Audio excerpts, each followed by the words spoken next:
नमस्कार, सुप्रभात मित्रांनो. शेवभाजी सांगितली, दुधत्ती आणि भुर्जी सांगितली.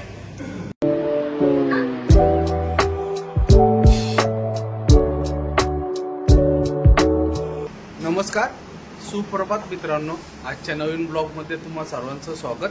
सकाळचे 11:30 वाजलेत मित्रांनो. आता निघते मित्रांनो. आपली गाडी भरलेली आहे, केरळाचं लोडिंग आहे आपलं. तर जायचं आता शिरवळला. ह्या ट्रिपला मी कुंदन शेठ आणि कुंदन शेठचा चुलत भाऊ आहे संतोष म्हणून, तो पण येणार आहे आमच्या बरोबर फिरायला. तर तो येते आता माझ्या इथे येणार आहे खाली घराची. तर मग इथून आम्ही दोघं कात्रजला जाणार नेहमीसारखं आपलं. तिथून पुढचा प्रवास शिरवळ आणि शिरवळवरून गाडी घेऊन मग पुढचा प्रवास चालू मित्रांनो. जरा या ट्रिपला उशीर झाला.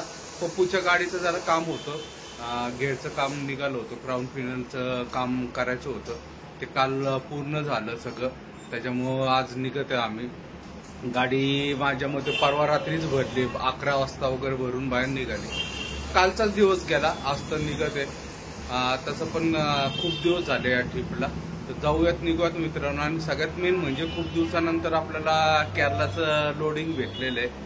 बरेच दिवस झालं लोडिंग नव्हतं भेटलं.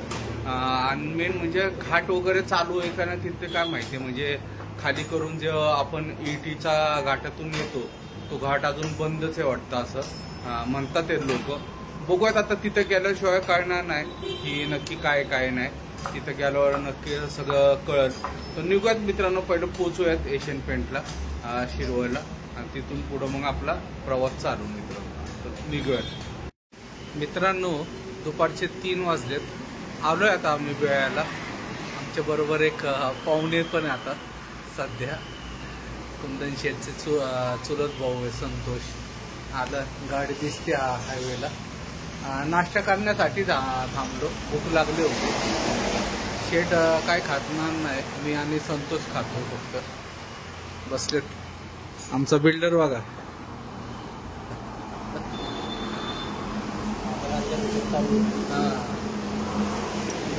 महाराजांचा फोटो पण आहे मागं, राज्याभिषेकचा. आता नाश्ता करून पुढं निघायचा. पाऊस पडतोय जरा जरा, बारीक आहे एकदम. इथं घाटातूनच चालू झालता. आम्ही दोघांना भूक लागली होती. कुंदन शेठला काय जेवायचं नाही, त्याच्यामुळं मिसळ आणि भजी सांगितले. आता एवढं खाऊन डायरेक्ट आपला कोल्हापूरचा पंप डायरेक्ट खाऊन निघूयात मित्रांनो. उमरजच्या टोल नाक्यावर आलो आता. समोरचा बघा टोल नाका दिसतं. हा नवीन बांधत आहे, त्याच्या पलीकडं जुनावाला आहे. 5 वाजले संध्याकाळचे.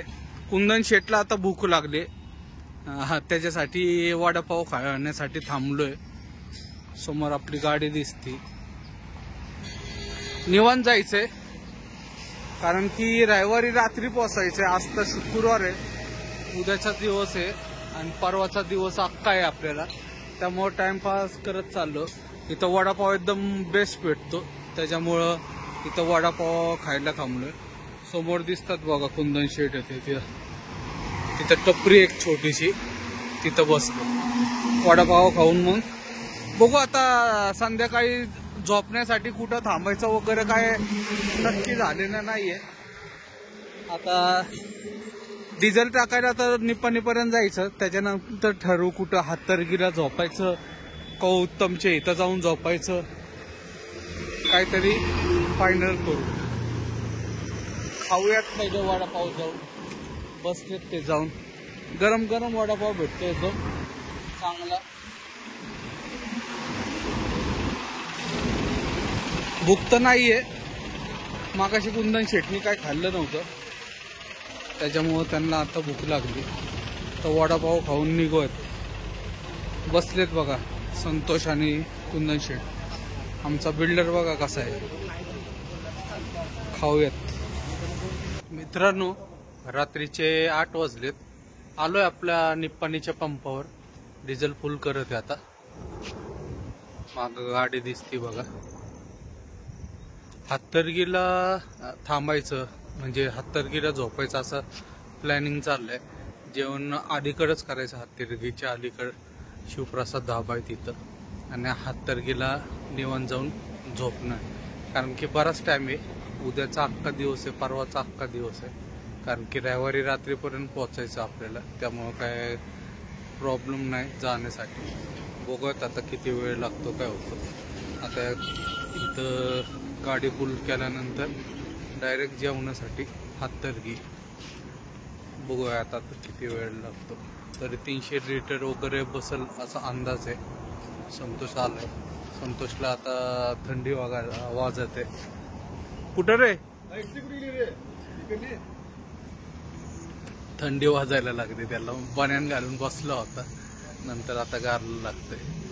जाऊयात डिझेल वगैरे फुल करून निघूयात. हा माणूस काय मागा माझ्या भेटतो काय मी जिथं बघायचंय त्याला. बहुतेक मी काय करतो त्याच्यामुळे माझ्या मागं येतं. बघूयात किती डिझेल वगैरे बसतं. आता 250 लिटर झाले. अजून 75 लिटर तरी बसल. तर जाऊया मित्रांनो, डिझेल फुल करूयात आणि निघूयात पहिले. मित्रांनो, रात्रीचे 11:15 वाजले. जेवणासाठी थांबलोय. शिवप्रसाद धाबा हाततर्गीची इथे, तिथे जेवायला थांबलो. शेवभाजी सांगितली दुधातली आणि भुर्जी सांगितली. आता इथूनच पुढं हाततर्गीला झोपायचं आहे. पुढचा प्रवास मग सकाळी, कारण की आमच्याकडे वेळ भरपूर आहे. त्याच्यामुळं जेवायचं होतं. दुधातली शेवभाजी इथं पहिलं पण जेवलेलं आहे 2-3 वेळा. त्याच्यामुळं आम्हाला माहिती आहे काय चांगलं भेटतं. त्यामुळं इथंच थांबतो जेवायला. या जेवायला मित्रांनो सगळ्यांनी. मित्रांनो, रात्रीचे 11:15 वाजलेत. हाततर्गीला आलोय. आता इथंच झोपणार आहे. आता उद्या सकाळी परत आपला प्रवास चालू, कारण की टाइम भरपूर आहे. जेवण वगैरे झालं. मागं गाडी दिसते आपली. हाततर्गीला म्हणजे जिथं झोपायचं तिथं नाही, जेवढं तिथंच आहे. इथंच हा व्हिडिओ मित्रांनो समाप्त करतो. व्हिडिओ आवडला असेल तर लाईक, शेअर आणि सबस्क्राईब नक्की करा. शुभरात्री. जय महाराष्ट्र, जय हिंद.